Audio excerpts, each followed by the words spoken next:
Hi, it's Ms. Mackenzie, your K-12 District Teacher Librarian, and here's a quick review of the initial database lesson that I am working on today with Mr. Shinn's classes.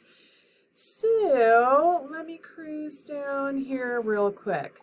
I'm going to show you how to find, save, cite things from the Gale databases, Ebsco databases, and then we're going to pop over to the Library of Congress to search for some primary sources. And I always like to begin with the why, like what's the expectation down the road. You have an essay that Mr. Shinn will introduce soon. And there are some stipulations for that essay, and today's lesson is going to help you meet all those stipulations. So you are going to need at least 3 scholarly articles, and you could literally find 3 articles in one sitting through the databases. I'll show you how to do that. And then I'm actually going to revisit this class for thesis writing, probably a citation lesson as well, down the road. So there's kind of the timeline of the essay that you are about to write. Okay, let me hop back over to my slides. So, and I have a flexible point of need schedule, so you can email me and set up a time if you want to meet one-on-one. I have been a teacher for 20 years, former English teacher turned teacher librarian, and I love sitting down and doing writing workshops, so I can help you draft your essay or even go through your essay with you when you're finished with it before you submit it for a grade to Mr. Shinn. So we use the databases because they are reliable, credible, and that's where all the information and writing from the experts, like peer-reviewed scholarly articles, live in the databases. Of course, we also use general web and Google searching while we are conducting research, but when you're using resources straight up from the web, we know that they have to be vetted, because anybody can publish stuff to the internet. So you have to go through this entire vetting process before you use a source in a scholarly or academic essay. Whereas when you just pop into the databases, everything that you find inside of a database has already been vetted and curated by a professional. Some sources are better than others, but at least you don't have to wonder if it's reliable or credible information. And I always like this graphic. Again, we use general Google searches on a daily basis to find out basic information, to begin a more formal investigative research into a topic. But we use Google. There's a time and place for it. But now, especially since this is a class that's articulated for college credit, the expectation is you have to consult the professionals. So I'm going to hop right over here. I do have these bookmarks for you, and if you click on them, the link will pop open. I also put them on your Google Classroom, but you do have to access all of our products, so like STAR testing, database access, etc., through our library website. And then most often you log in just like with your Google credentials, but if for some reason that's not working, I have all the additional username and passwords right there. So we're going to start with Gale first. And like I said, we are accessing it through our district library website. So I'm at the district homepage. The website did move, so now whether you're at the home page or if you're at the high school page, you're going to find us under departments, and there we are, Library Media Services. At the top of the page, I always have information. There's our monthly newsletter, some social media feeds, spotlights. I'm a Fulbrighter, so I have our any of my Fulbright resources right there, our weekly resources, and then scroll to the bottom. So here are all the buttons that you have to access our products through. So we're going to start with Gale. And when we are doing a Gale search, you can search everything Gale has to offer by doing a power search over here. And I just want to point out specifically for Mr. Shinn's students, you have a U.S. history little baby database within Gale. So this just means that we're already kind of instead of doing one big huge power search, which is going to have everything, if you click on this U.S. history bubble, it's just already filtering the results you're going to see. So if you can click on some of the bubbles, it's best practice. So U.S. history, we could also hop into high school. You may, depending on what topic you write your first essay on, you may find really good pro-con information in opposing viewpoints, because really we all are probably writing some kind of argumentative essay. But scroll down and there are other really great economics and theory, environmental studies. There are other really great applicable baby databases for you.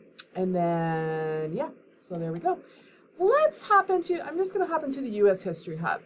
And as a former literary scholar, the first topic that popped into my mind when I thought about the time period that you all are researching, well, a couple of things. First, I'm like, well, I would be interested in researching relationships between like settlers and Native American folks. And then another super intriguing topic to me is captivity narratives. So I'm going to go with that topic just for the sake of searching. And yes, captivity narratives. So a captivity narrative was actually like a genre back in the day. And I believe, here's me popping over to Google, Mary Rowlandson. Mary Rowlandson is one of, colonial America, captured in 1676, and her narrative is one of the first captivity narratives, and also she's known as being one of the earliest American female authors. Okay, and it's a genre. It's very interesting. So here I search for captivity narrative in Gale. It lists all your content types across the top, and check that out. You can click straight up on primary sources. And here's Mary Rowlandson's captivity narrative. So it is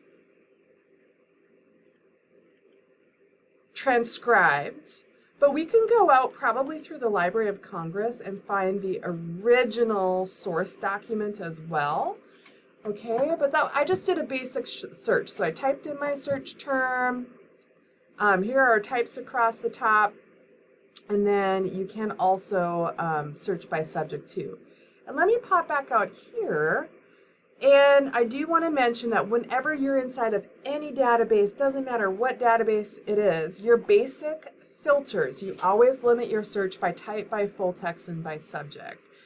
So type means like, what are you actually looking for? Okay, so primary sources would be really good. I think for high school research, magazines are usually pretty applicable, but again, this is a class that's articulated for college credit, and when you go to college, your professors are going to begin to ask you to search academic journals, okay? So that's what type means, and then you always select by full text and by subject. So I have full text document selected here, and that just means every single one of these articles is the whole entire article. It's not just an abstract that you have to then go hunt for the whole article somewhere else because no one has time for that.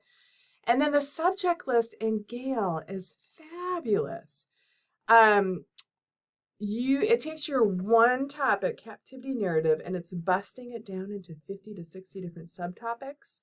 When I used to teach, when I was an English teacher, I would have my college students, my high school freshman students, we would straight up build like our 5-paragraph essay using the subject filter in Gale. So like you have your main topic, and then you can straight up pick 3 subtopics from the subject filter. Because like oftentimes we don't know what we don't know about a topic when we're starting to research it. And then here's this one a lot of students really like. You can click on the topic finder, and it will take your one topic and break it down into these little subtopics. So let me go back out and just try the topic finder again. So I'm going to try all content types. And there you go. Okay, so like what the heck is a captivity narrative? Who's involved with that? What's it all about? this kind of just gives you a visual graphic of that research topic. So if I was specifically interested in the writing of the captivity narratives, I could go that route there. Or if I was interested in, I popped back out. If I was interested in Native American folks, I could click there as well. And then when you drill down like that, it lists all the articles to the right, and you have direct access to the article links right there. So it makes researching super simplistic compared to years and years ago. And then let's say you have done your filtering and you've found a great article. I always like to show students that you can do a Control F. And when we do that Control F, we know that the search box pops open and it lets us search text on the screen. So does this article say anything about Mary Rowlandson? Yes, it does. You see how it helps me skim this article? What does this article say about Native American people and captivity narratives? And it'll highlight that for you. So Control F is your friend, especially when you're trying to quickly skim articles. All right. So then, like, let's say we found an article. We think we want to use it for our research essay. What's our next step? Well, you save the article into your Google Drive to read and annotate, next class period. So I just clicked at the top, sign into Google. I know that I successfully linked my account because I see my first name there. And then there are several ways you can zip this article to your drive. You can just go here, send to Google Drive. Okay, there are a couple other ways to do that. I always tell students you then need to go to your drive and make sure that the article actually made it there. And what's really great is that when you're saving from Gale, it will automatically create a bright orange folder labeled whatever baby database you were inside of. And then your article is going to be sitting inside. Look at that. And you just give that article a double click. It's going to create a Google Doc. And then there is everything that you need to include the MLA citation at the bottom of the article, okay, which is really nice. I will say that you can also grab those citations back on the article page. You just click the Cite button, because for Mr. Shinn's class, I believe we are using Chicago style. Okay, there's a difference. So you can, copy and paste the appropriate citation there. All right. So we did the topic finder, Control F, Google Drive, and citations. So let me cruise on over to Ebsco. All right, same thing.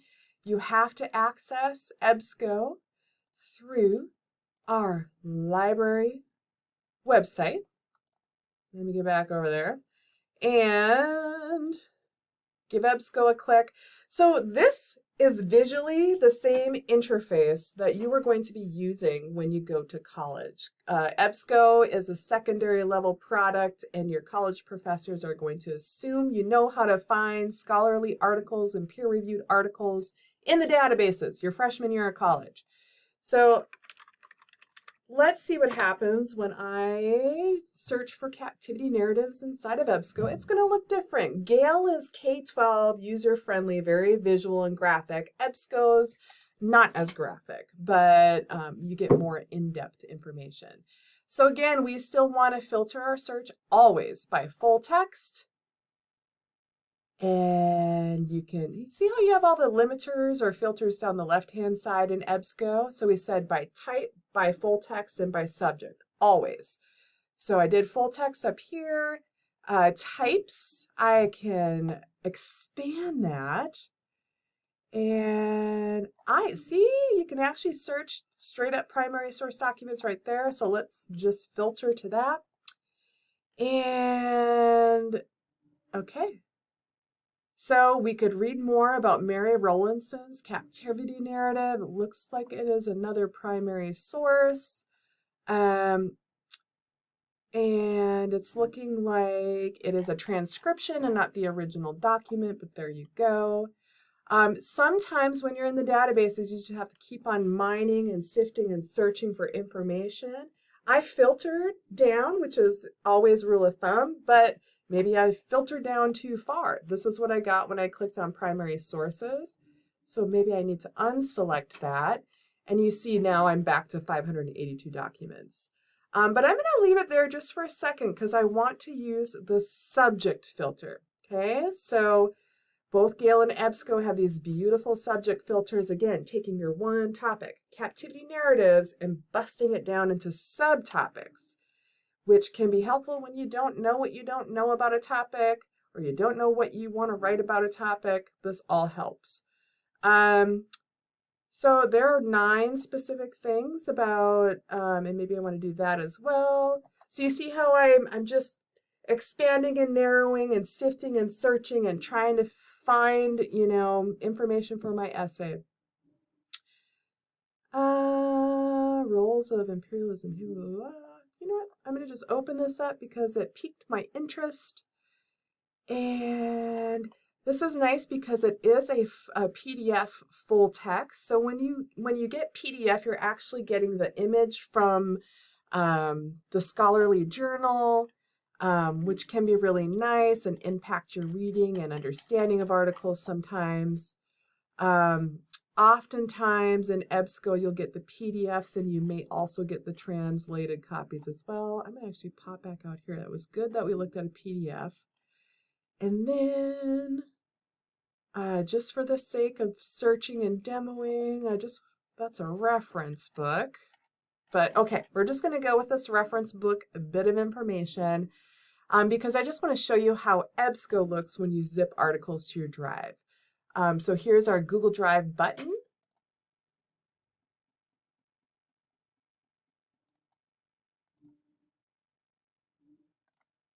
Oops, I think it's zipping it in there, but I'm clicking away. Yep, it's been saved. So now I'm going to go to my drive, and you should have a folder created that says Ebsco.